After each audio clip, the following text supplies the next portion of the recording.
Tuesday night at SeatGeek Stadium is going to be uncomfortable.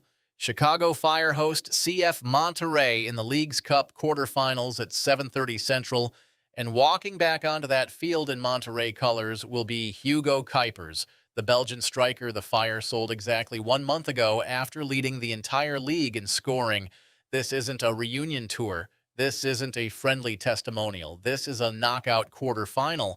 And the man Chicago just moved for $7.5 million is coming back hot, having already buried 3 goals for Monterrey in the tournament's group stage.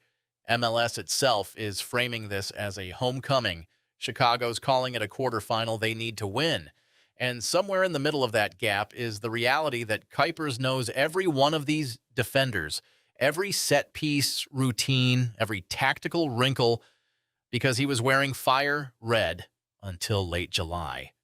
Let's talk about how we got here, what this game actually means, and why this storyline cuts deeper than just the awkwardness of facing a former teammate. Hugo Cuypers arrived in Chicago ahead of this season and immediately became the Fire's most dangerous attacking weapon. By the time the summer transfer window opened, he had 13 goals and 2 assists, sitting atop the MLS Golden Boot charts. He'd been named to the All-Star game. He was, by every statistical and visual measure, the Fire's best striker. Then, in late June, Chicago pulled off one of the biggest signings in MLS history. Robert Lewandowski, fresh off his contract expiring at Barcelona, joined the Fire as a free agent on a 2-year deal. One of the most decorated strikers in world football, a Champions League winner, a Bundesliga legend, suddenly in Fire red, and that created a problem. Not a tactical problem in the abstract sense of how do we fit 2 great strikers into one lineup, but a concrete roster mechanics, salary cap reality problem. MLS rosters aren't built to carry 2 elite, high-salary strikers in the same position unless one of them is willing to rotate or play out of position. Lewandowski wasn't coming to MLS to sit on the bench or play as a winger. Cuypers, meanwhile, was in the middle of a Golden Boot campaign and had proven he was too good to be a backup, so someone had to go.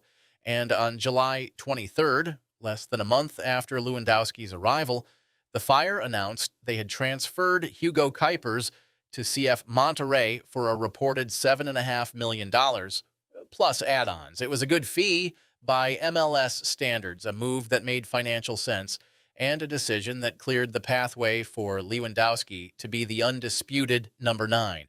But it also meant that the Fire's leading scorer, a player who had just been named an all-star, was walking out the door mid-season to join one of Liga MX's biggest clubs.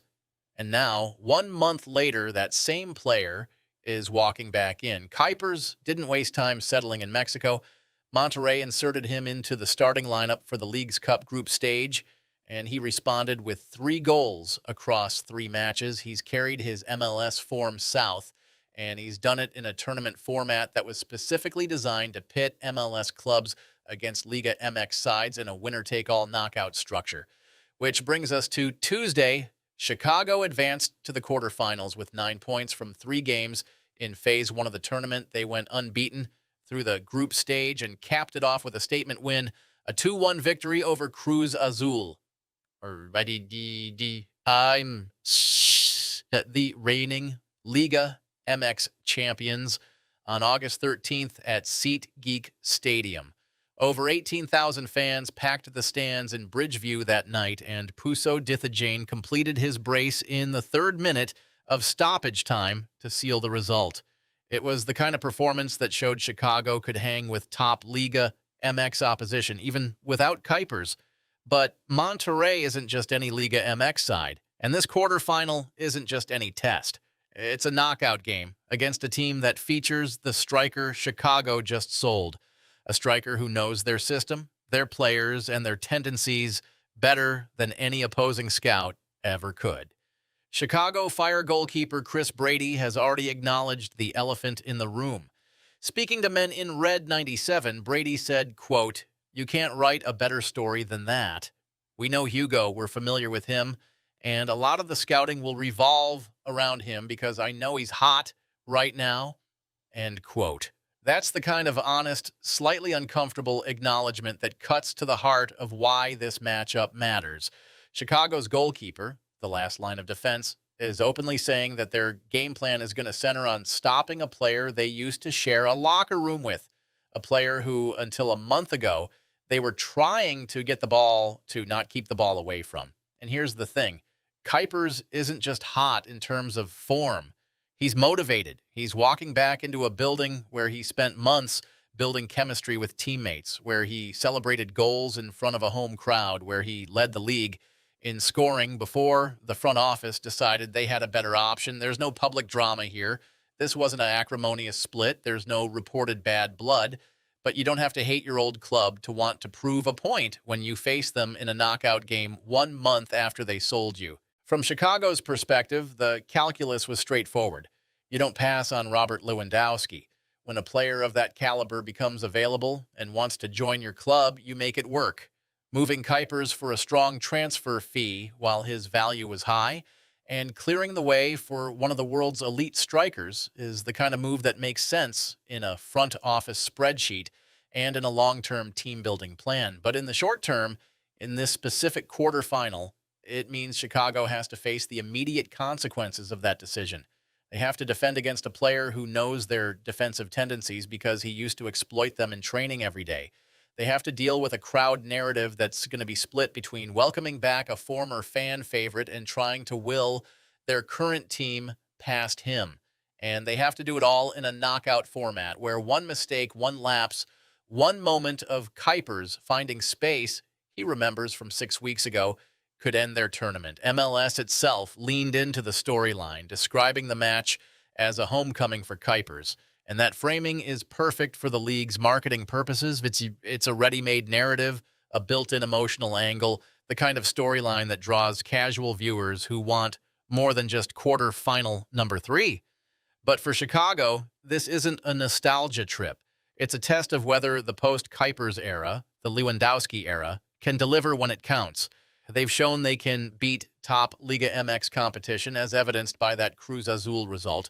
They've shown they can generate offense without Cuypers, as evidenced by their perfect group stage record, but they haven't yet faced a scenario quite like this, a knockout game against a motivated former teammate who's arriving in form and playing for a club with Liga MX pedigree and resources. Monterrey, for their part, know exactly what they have in Cuypers. They didn't spend $7.5 million to acquire a rotation piece. They brought him in to be a difference maker, and he's already shown he can deliver in this tournament format. If he scores on Tuesday, if he finds the net against his former club in a knockout quarterfinal on the road, it's not just 3 points or a step toward a trophy. It's validation. It's proof that the move south was the right call, that he can perform on the biggest stage, and that Chicago might have made the wrong choice in letting him go. The broader context here is that the League's Cup has become the primary intersection point for MLS and Liga MX. It's the tournament where these two leagues are, yes, often operating in parallel, occasionally intersecting in CONCACAF Champions League play, come together in a format that's designed to produce exactly these kinds of storylines. And the fact that one of the quarterfinal matchups features a player facing his former club 1 month after a mid-season transfer is the kind of narrative gift that validates the entire tournament structure. So when the whistle blows at SeatGeek Stadium on Tuesday night, this isn't just Fire versus Monterrey. It's not just MLS versus Liga MX. It's Chicago's current project versus their recent past. It's the Robert Lewandowski era versus the player they moved to make room for it. It's a goalkeeper who has to stop a striker he used to protect, and a striker who has to beat a defense he used to train with every day. MLS called it a homecoming. Chris Brady called it a story you can't write better. And for 90 minutes on Tuesday, Hugo Cuypers gets to decide how that story ends, or at least how this chapter closes. Because if Monterrey advance, if Cuypers has a hand in it, the narrative writes itself. And if Chicago move on, if they shut down their former Golden Boot leader and prove the Lewandowski bet was worth it, that's a statement that resonates beyond just this one game. Either way, it's going to be awkward, and either way, it's going to matter.